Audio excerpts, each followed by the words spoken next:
오늘부터는 저희가 저희 7주년 예배까지 함께 저희 다음 교회 핵심 가치를 좀 살펴보는 시간을 갖겠습니다. 저희 교회는 주보에 우리 교회는 어떤 걸 추구하는 교회인지를 주보 제일 위에다가 이게 기록을 해놓고 있습니다. 밑에 내용이 점점점 많아지다 보니까 이게 좀 글씨가 작아지긴 했는데 처음에는 이게 이 면에 반절을 차지했었거든요. 우리 교회가 어떤 것들을 추구해 가는가, 우리는 어떤 것들을 중요하게 생각하는가에 대한 이야기가 되겠습니다. 이 5가지 핵심 가치는 제가 다음 교회를 개척하기 전해에 3가지 방향에서 교회를 개척하면 어떤 교회를 개척해야 되는가를 좀 정리를 했습니다. 하나는 성경이 말하는 교회란 무엇인가, 교회 원론에 대해서 좀 어프로치를 했고요. 또 하나는 교회에 대해서 쓰여진 많은 책들을 좀 정리를 했습니다. 그래서 제가 경험한 교회와 그리고 실제 교회를 섬기셨던 목회자들이 이야기하셨던 교회에 대한 실천적인 부분들을 좀 정리를 했고, 그다음에 3번째는 뭐냐면 우리는 시드니라고 하는 환경에서 살고 있는 이민자들입니다. 그래서 이 시드니에 있는 이민자들에게 필요한 교회는 어떤 교회일까에 대해서 정리를 했습니다. 근데 제가 이 3가지의 교회를 정리해 가면서 랩톱을 앞에 놓고 앉아서 쭉 정리를 해가는데 제가 소름이 확 돋았어요. 막 진짜 이 탄성이 나왔어요. 왜냐하면 성경에서 말하는 교회와 여러 선배들께서 교회에 대해서 기록하신 내용과 시드니의 이민자들에게 필요한 교회가 어떤 거지, 이걸 정리해 가는데 이게 5가지로 딱 정리가 되는 거예요. 그래서 진짜 밖에 나가서 막 미친 듯이 소리를 지르고 싶었는데 미쳤다고 할까 봐서 차마 그러지 못하고 근데 정말 아주 감격스러운 날이었어요. 감격스러운 날. 그래서 주님 앞에 이런 교회를 개척하겠습니다. 개척 백서를 A4 17장짜리를 만들어서 정리를 하고 그리고 제가 사역하던 교회에 제출을 하고 그 다음에 다음 교회가 개척이 됐습니다. 그래서 개척해서 저희 교회는 여기에다 기록해 놓고 이거 중심으로 항상 사역을 해갑니다. 저희 교회가 어떤 분들이 조금 허술해 보인다 그러신 분들이 계시는데 초점을 두는 거에다가 아마 조금 더 포커스를 두기 때문에 그런 부분들이 있을 것 같습니다. 저희 로고 보이시나요? 로고? 다음 교회 로고? 여기? 이 로고가 5가지 핵심 가치예요. 5개죠? 하나, 둘, 셋, 넷, 5개. 일부러 5개를 넣었어요. 예. 그리고 오늘은 첫 번째 여러분들하고 나눈 이야기는 예배입니다. 예배는 가장 안에 있습니다.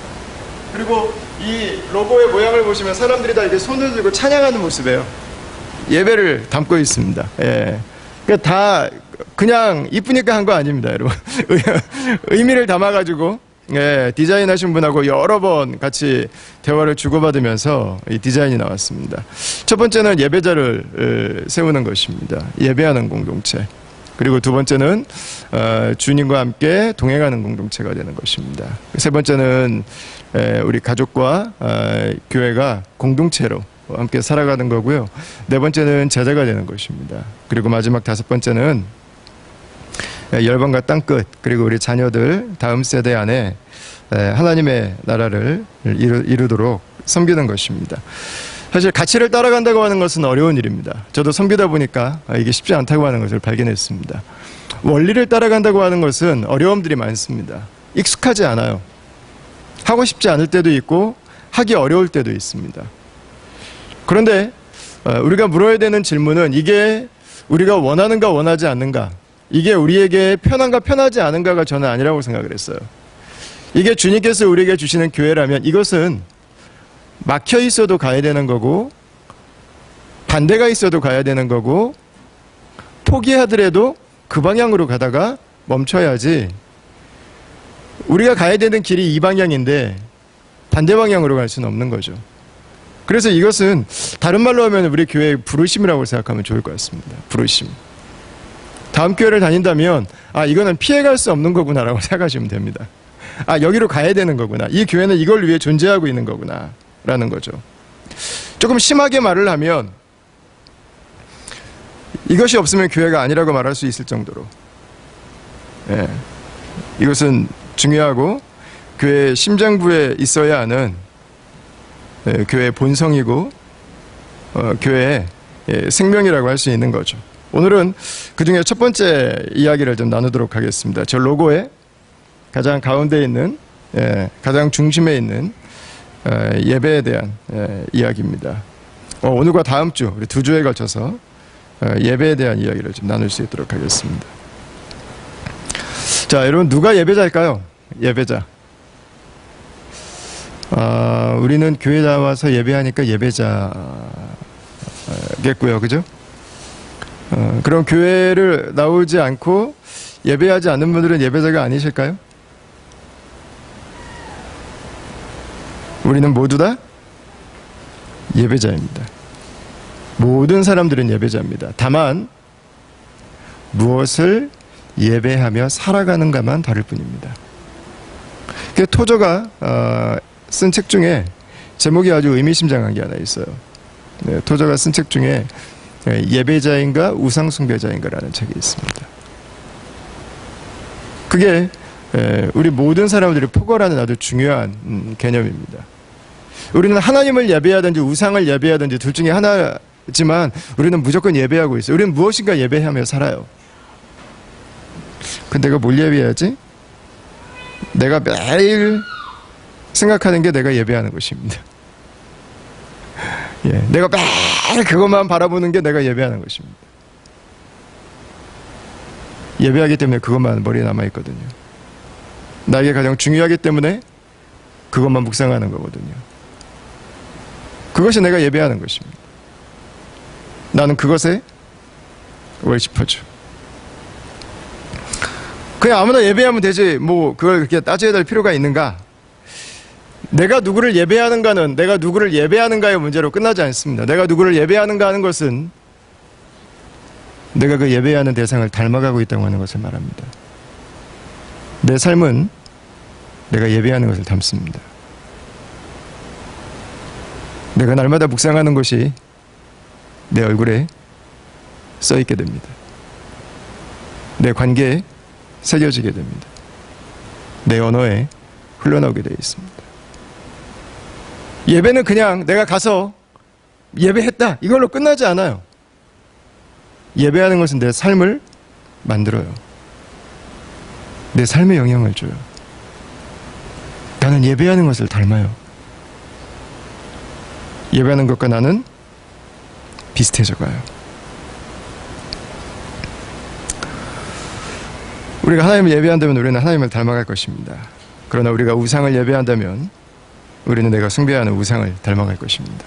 로마서 말씀을 한번 볼까요? 사도 바울의 기록 중에 자 조금 길지만 우리 같이 한번 읽어보시도록 하겠습니다. 시작.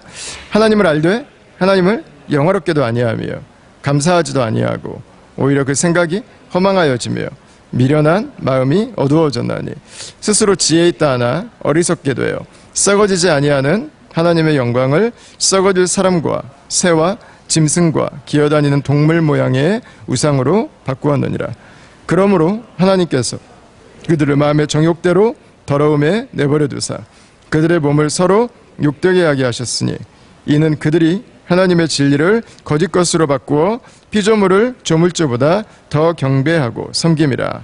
주는 곧 영원히 찬송할 이시로다. 아멘. 예배자는 누굽니까? 하나님을 알고 하나님을 영화롭게 하고 하나님께 감사하고 하나님께 영원히 찬송하는 사람입니다. 하나님을 예배하지 않는 사람은 무엇을 예배합니까? 자신을 예배합니다. 스스로 지혜가 있다고 생각합니다. 하나님의 지혜가 필요 없죠. 그러나 결론은 어떻습니까? 어리석습니다. 정욕과 더러움을 예배합니다. 피조물을 예배하고 나를 영화롭게 하고 정욕을 찬양합니다. 여러분, 우리는 무엇인가 예배하며 살아요. 내가 그것을 인식하든 인식하지 않든 관계없습니다. 내가 그것을 알고 있든 모르고 있든 관계없습니다. 우리 모든 사람들은 무엇인가를 예배하며 살아갑니다. 자, 오늘 본문은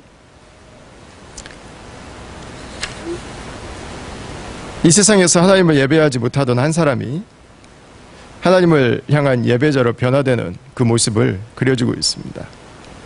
어떻게 우리가 하나님을 온전히 예배하는 자리로 나아갈 수 있을까요? 어떻게 우리가 한 사람의 예배자를 세울 수 있을까요? 자, 마태복음 8장 1절 2절 말씀을 한번 보시겠습니다.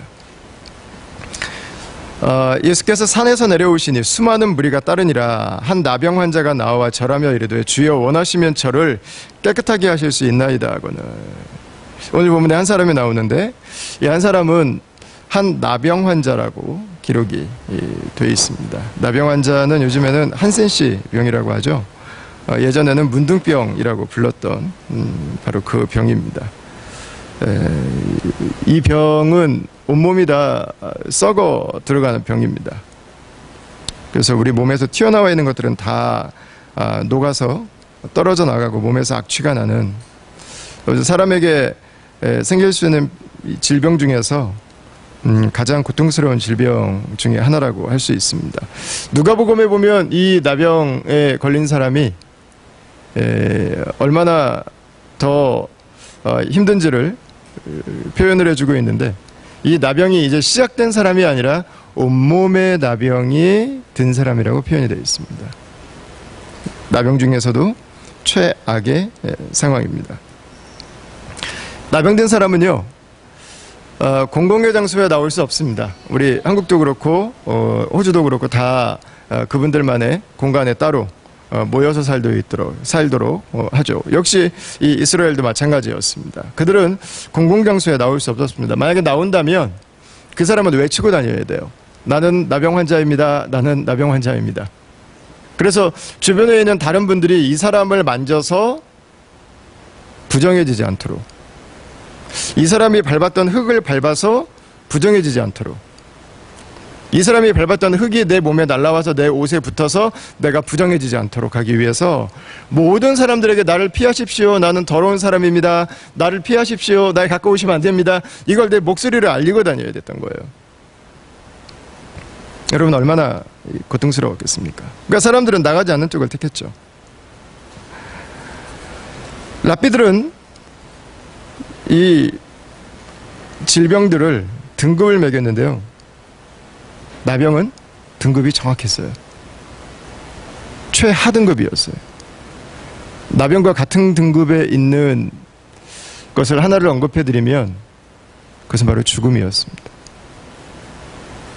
그러니까 나병에 걸렸다고 하는 것은 유대인들의 시각으로 볼 때는 그냥 시체예요, 시체.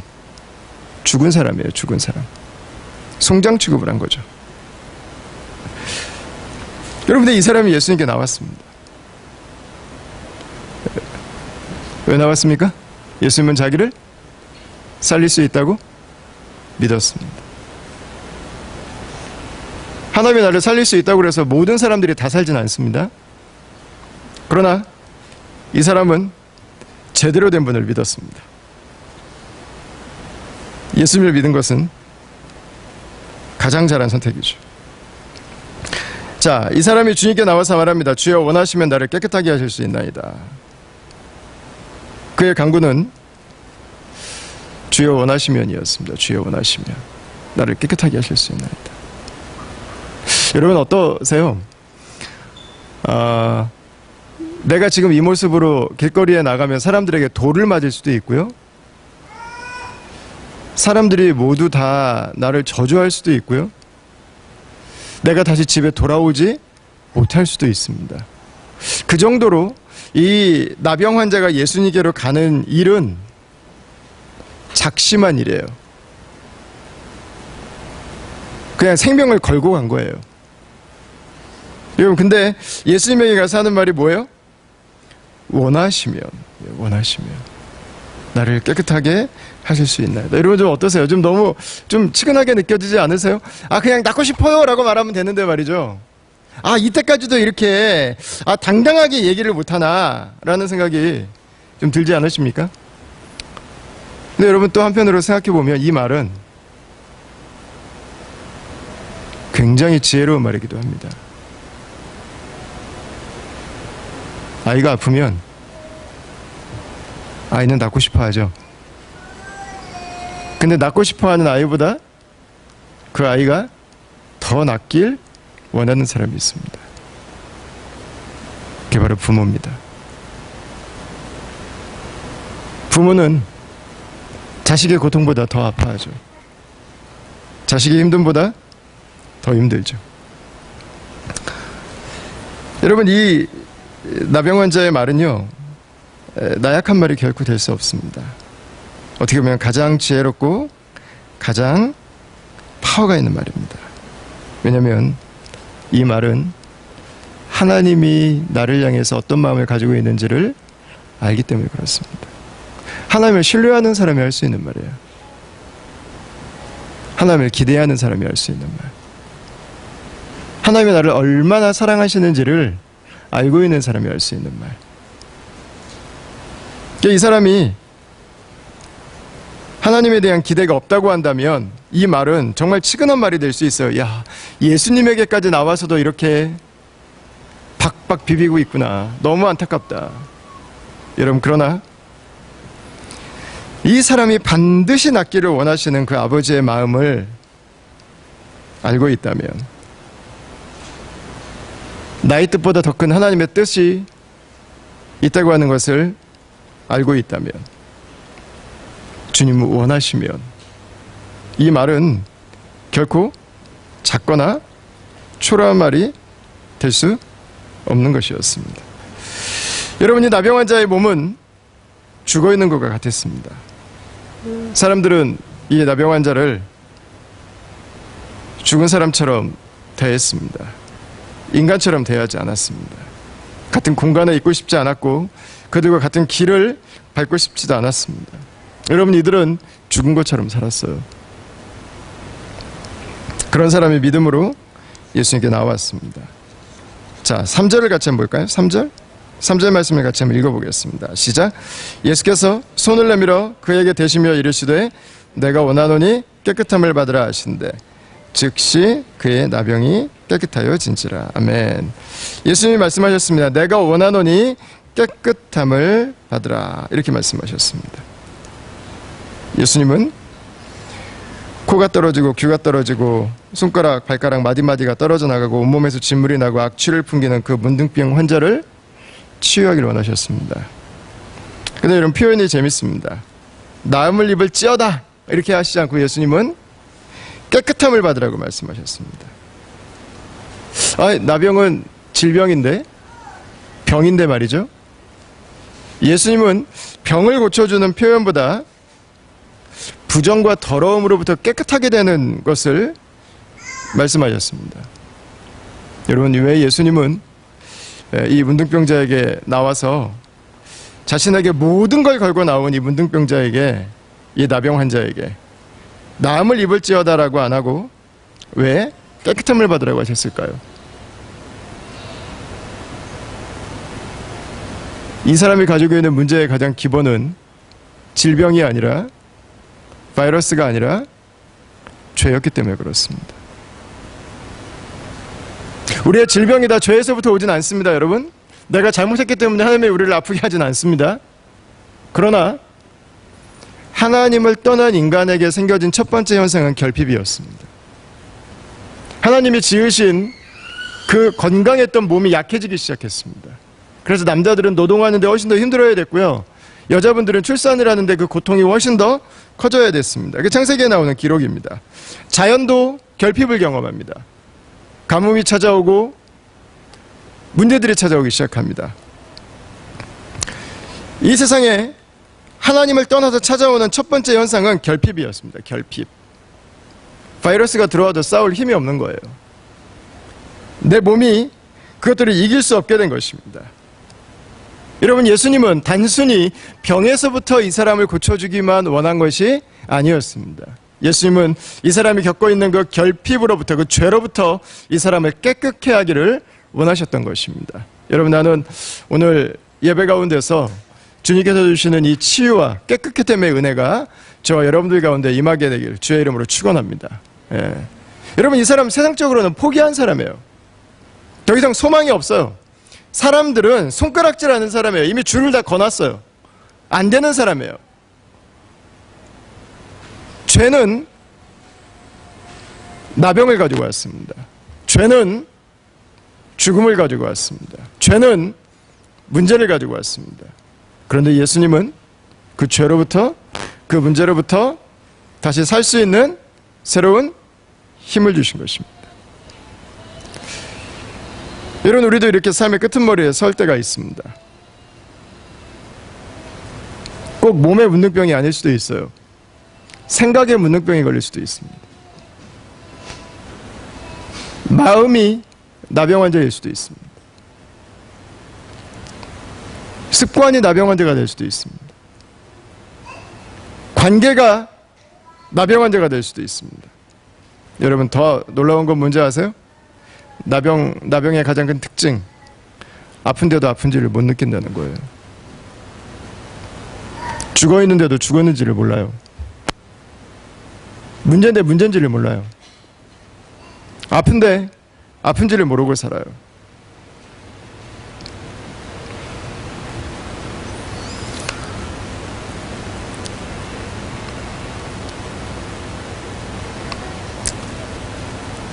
여러분, 이 나병 환자는 자신을 숨기고 있었어야 됐습니다. 드러낼 수 없는 병. 이것을 보여주면 어떤 이야기를 듣게 될지, 내 포지션이 어떻게 달라지게 될지 알 수 없는 거죠. 감춰놓고 숨겨놓고 없는 것처럼 하고 살아가는 거죠. 여러분, 이 모습이 우리에게 다 있습니다. 한 사람도 그것을 안 가지고 있는 사람은 없습니다. 우리는 완전한 사람은 존재하지 않아요. 모두가 다 우리에게는 비어있는 부분이 있고 없는 부분이 있고 약한 부분들이 존재하는 거죠. 그래서 여러분, 성경은 모든 사람에 대해서 이야기를 할 때 죄인이라고 이야기를 합니다. 로마서 3장을 한번 볼까요?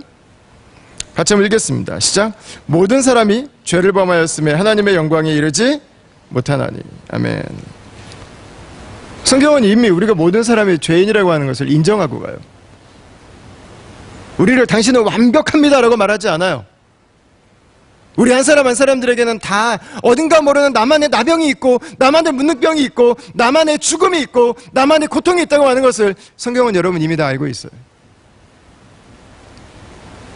여러분, 하나님께 나올 때는 방탄조끼 입고 중세시대의 갑옷을 입고 나오실 필요가 전혀 없어요. 하나님은 다 아세요. 성경은 이미 그것을 다 알고 있습니다. 모든 사람이 죄인입니다. 근데 이 죄는 우리의 삶에 영향을 미쳐요. 로마서 6장 23절 한번 읽어볼까요? 같이 한번 읽겠습니다. 시작.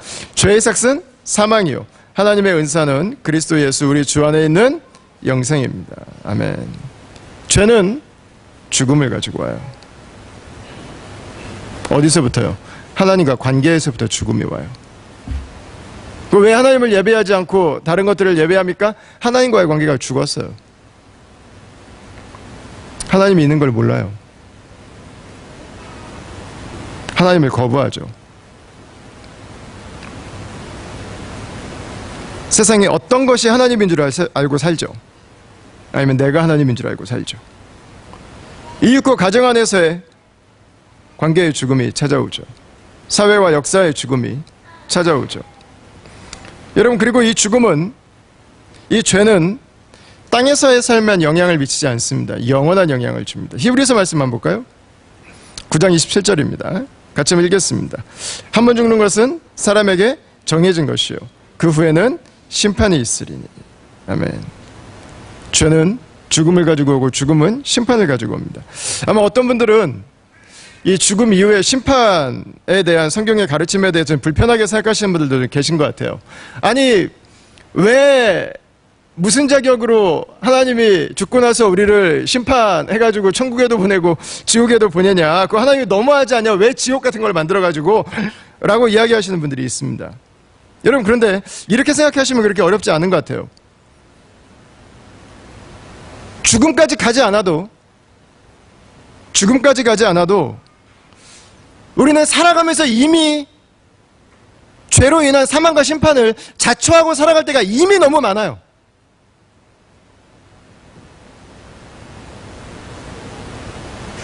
여러분, 죄 때문에 깨지는 마음들이, 깨지는 관계들이, 죄 때문에 망가지는 가정들이 죄 때문에 이 사회가 고통당하는 사람들이 여러분 얼마나 많아요. 꼭 죽어서의 문제 아니에요. 죄를 선택하면 살아서도 고통스러워요. 죄를 선택하면 살아서도 지옥이라고요. 안 가봐도 알아요, 지옥이 어떤 곳인지를.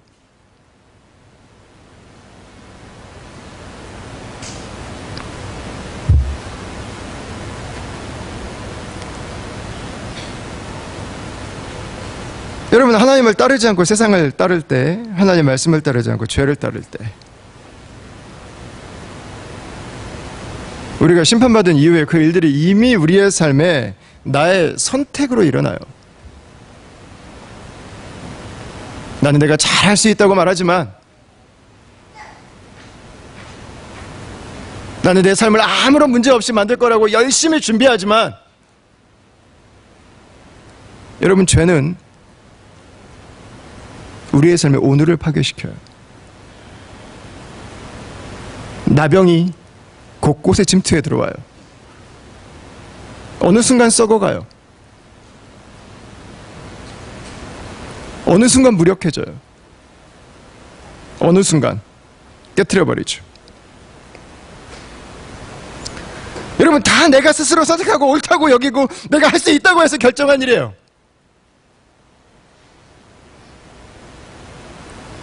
그게 바로 죄예요. 여러분, 성경은 죄가 있다고 말을 합니다. 내가 인정하지 않아도 죄는 존재합니다. 내가 기분이 나빠도 죄는 존재합니다. 내가 그것은 나와 아무런 관계가 없다고 말을 해도 죄는 내 삶에 침투해 들어와 있는 것입니다. 가장 지혜로운 것은 빨리 인정하는 거예요. 빨리 인정하는 거. 아, 내가 지금 하나님과 관계가 없이 살아가는 이 삶이 이 선택이 내 삶에 만들어내는 결과는 결국 죄의 열매일 수밖에 없다고 하는 것입니다. 죄를 이길 수 있는 사람은 없습니다. 근데 감사한 것은 예수님께서 이 땅에 오셨다는 것입니다. 예수님은 우리를 하나님이 처음 지으셨던 그 모습으로 다시금 회복시켜 주시기를 원하셨습니다. 우리가 예수님을 믿는다고 하는 것은 없는 것을 갑자기 만들어 놓고, 자, 여기 오늘부터 이거니까 이거 믿으세요, 세뇌시키는 작업이 아니에요. 우리가 예수님을 믿는 것은 원래 하나님이 이 세상의 역사를 시작하시면서 우리를 부르셨던 그 이름, 우리에게 주셨던 그 존중, 우리를 향하셨던 그 사랑, 우리가 누구인지를 다시 회복해가는 과정입니다. 믿음은 원래대로 돌아가는 거예요. 하나님 안에서 살아가는 삶, 하나님 안에서 이루어진 가정, 하나님의 사랑과 공의가 있는 그 사회와 공동체를 회복해가는 것. 그럼 믿음을 갖는다고, 이 기독교 신앙을 갖는다고 하는 것은 이상한 것을 선택해가지고 남들은 하지 않는 이상한 짓을 하는 것이 아닙니다. 온전해지는 것입니다.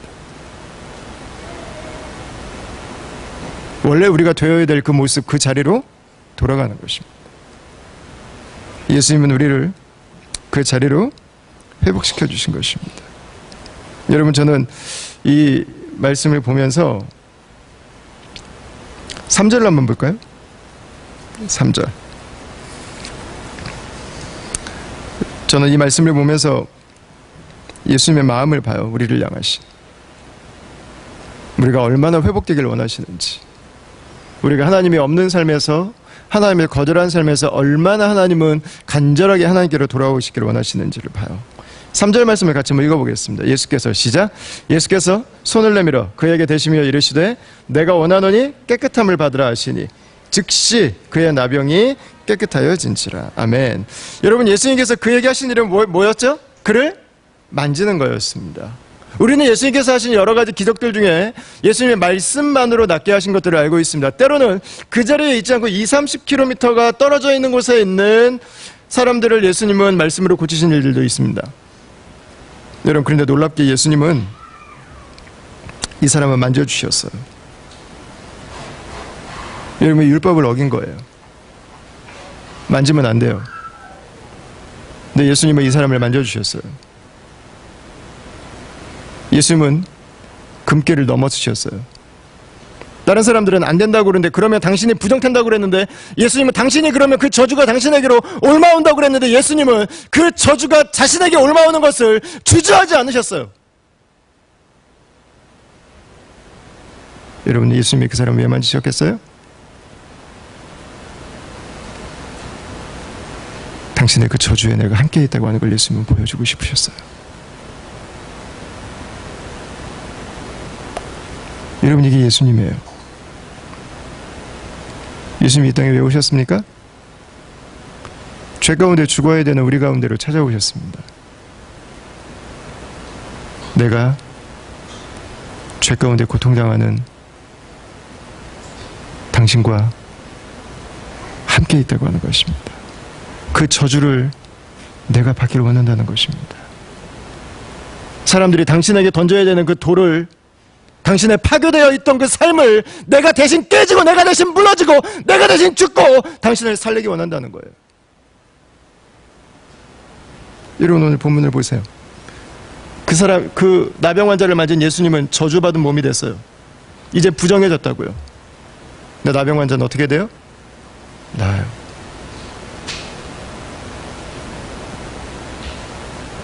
여러분, 이게 그리스도의 복음이에요. 십자가의 복음. 우리가 어떻게 하나님의 자녀로 다시금 돌아갈 수 있습니까? 여러분, 어떻게 우리가 그분이 우리에게 주시는 그 공급하심으로 나아갈 수 있습니까? 여러분, 어떻게 우리가 변화된 삶을 살 수 있어요? 불가능해요. 근데 예수님은 이 나병 환자에게 당신의 사랑을 보여주셨어요. 찾아오셨어요. 당신은 죄 가운데 붙들려 살아갈 사람이 아니라고. 당신은 사람들이 금고어 놓은 그 안에 갇혀서 살아갈 사람이 아니라고. 당신은 내 인생은 이제 더 이상 소망이 없다고 하는 절망 가운데 살아갈 사람이 아니라고요. 하나님 아버지는 내가 나의 삶을 살기 원하세요. 하나님의 축복하신 바로 그 삶, 하나님의 부르심이 있는 그 삶, 하나님의 자녀로서의 자부심과 감사와 기쁨이 있는 삶.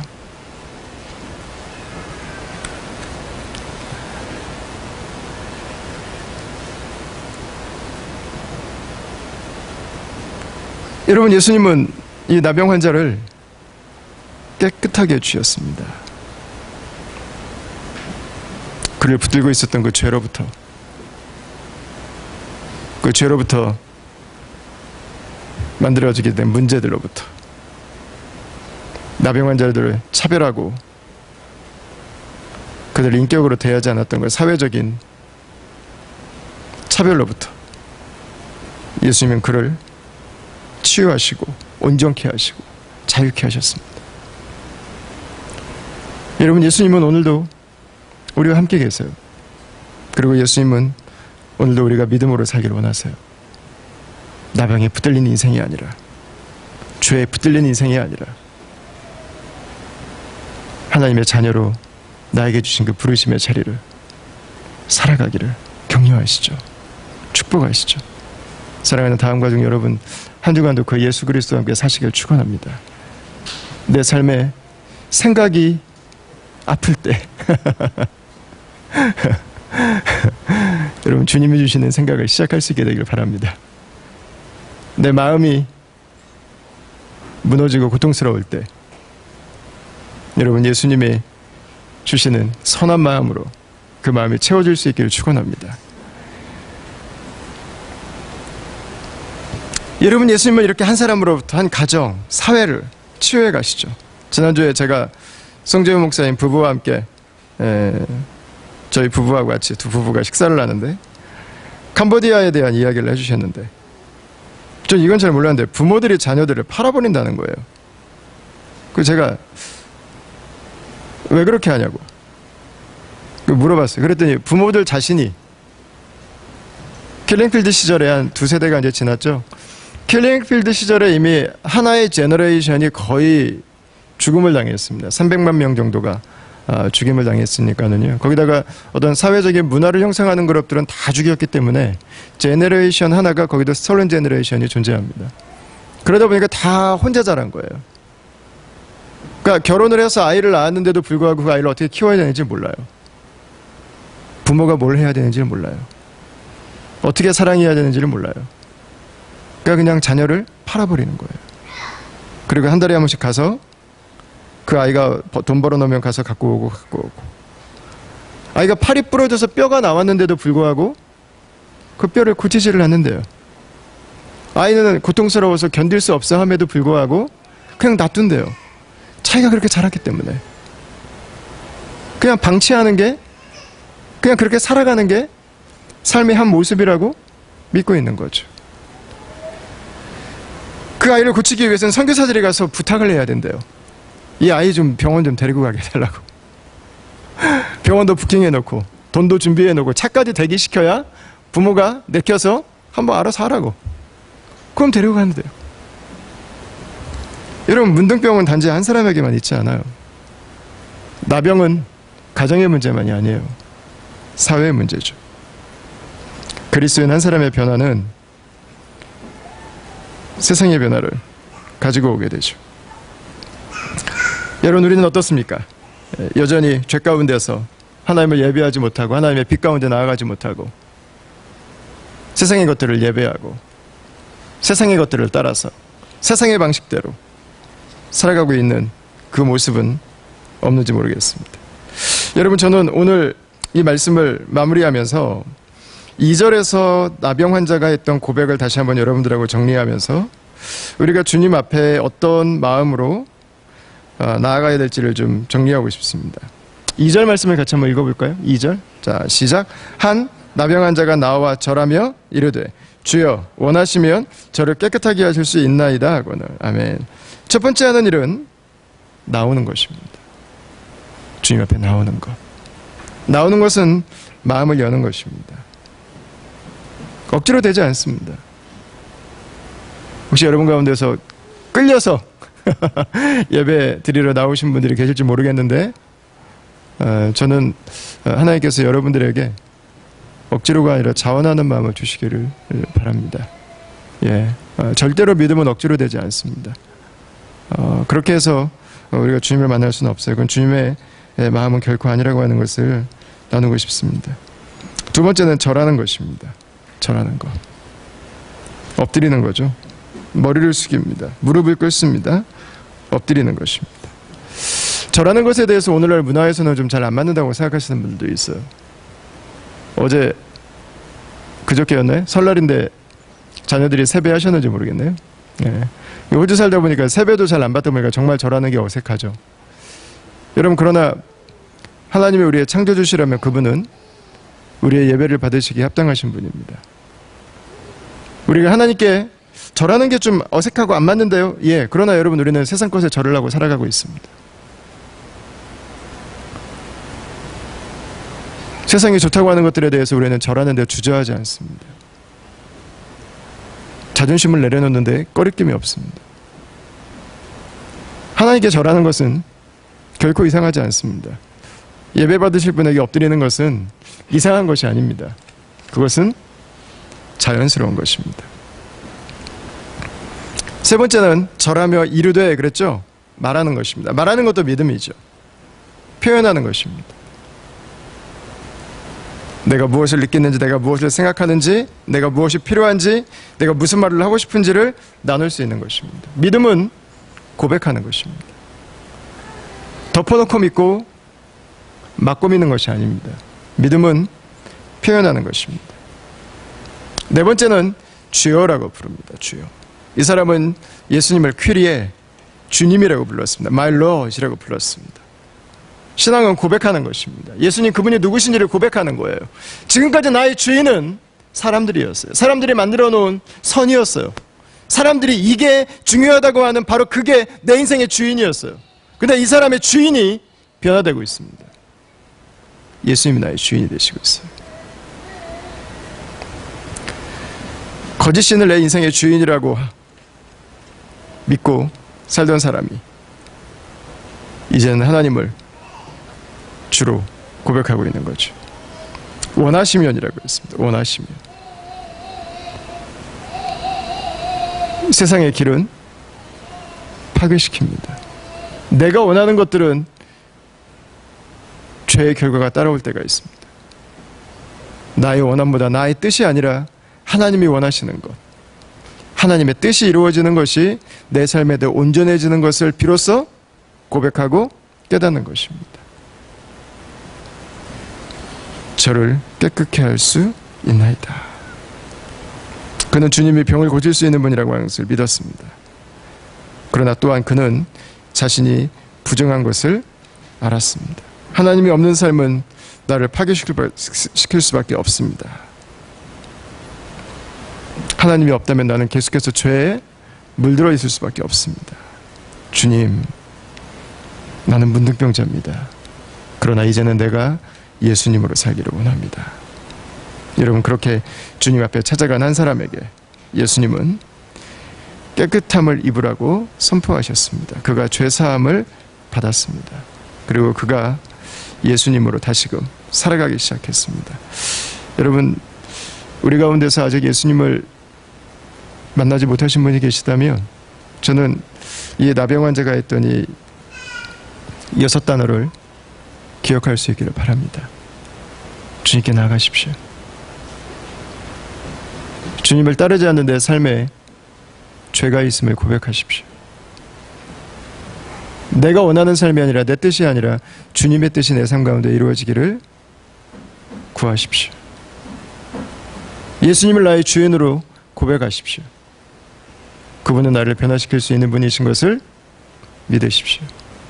그때 주님께서 저와 여러분들에게 당신의 임재로, 당신의 역사로 함께해 주실 것입니다. 지난번에 한국 컴패션 대표인 서정현 대표랑 같이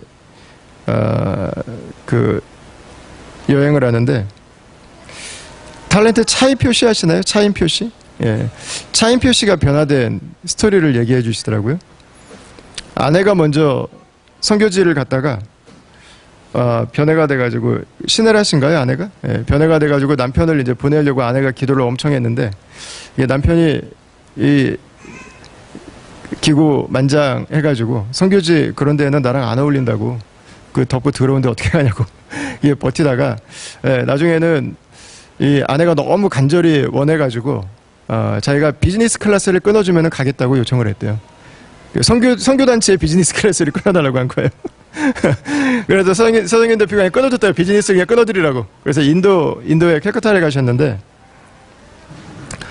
캘커타에 도착해서도 아우 뭐 더럽고 냄새나고 아우 이 짜증나고 이 온도에 습도에, 그래서 그분은 이 선글라스 끼시고 다른 사람들이 타는 승합차 안 타고 저 렌트카에 기사 붙여가지고 선교지 도착을 해서 이제 아유 뭐 이런 거 뭐 그래 내가 가서 좀 도와주고 오지 뭐, 그리고 가셨는데, 첫 번째 아이들이 이게 인사하려고 줄을 쭉 서 있는데 첫 번째 아이가 자기를 바라보면서 너무 해맑게 웃으면서 이야기를 하더래요.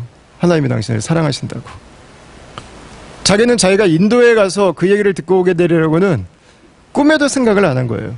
근데 그 음성이 예수님의 음성으로 들렸대요.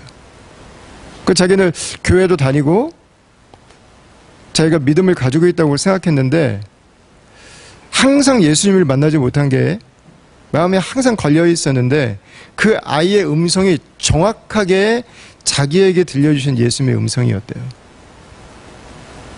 내가 너를 사랑하고 있어, 알고 있니 인표야? 그 음성으로 들린 거예요. 그 인도 아이를 통해서 선교단체 후원금 받는 그 비즈니스도 아니고, 선교단체에서 비즈니스 클래스 표 끊어달라고 그래서 자기만 리무진 타고 기사 딸린 차 타고 가가지고 그 맨 앞에 서 있는 그 옷도 제대로 못 입고 있는 그 아이가 너무 해맑게 웃으면서 하나님이 당신을 사랑하신다고, 이 한마디가 차인표 씨의 그 마음을 바꿔버렸어요.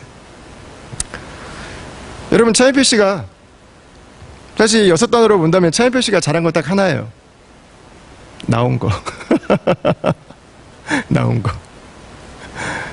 여러분 6가지를 다 못하고 있을 수도 있어요. 그러나 주님 앞에 나오는 것이 시작입니다. 여러분 주님 앞으로 한 주간도 나아가십시오. 그분으로 살아가십시오. 그분의 도우심이 여러분들의 삶 가운데 있습니다. 우리가 무엇을 따라 살든 여러분 예수님을 만나십시오. 그리고 예수님을 통해서 하나님을 예배하는 삶을 살아가십시오. 하나님을 온전히 하나님으로 높여드리는 삶을 살아가십시오. 그때 죄가 떠납니다. 그때 나병으로부터 자유케 됩니다. 그때 나를 붙들고 있는 세상의 그 수많은 억압과 잘못된 가르침으로부터 노인받을 수 있습니다.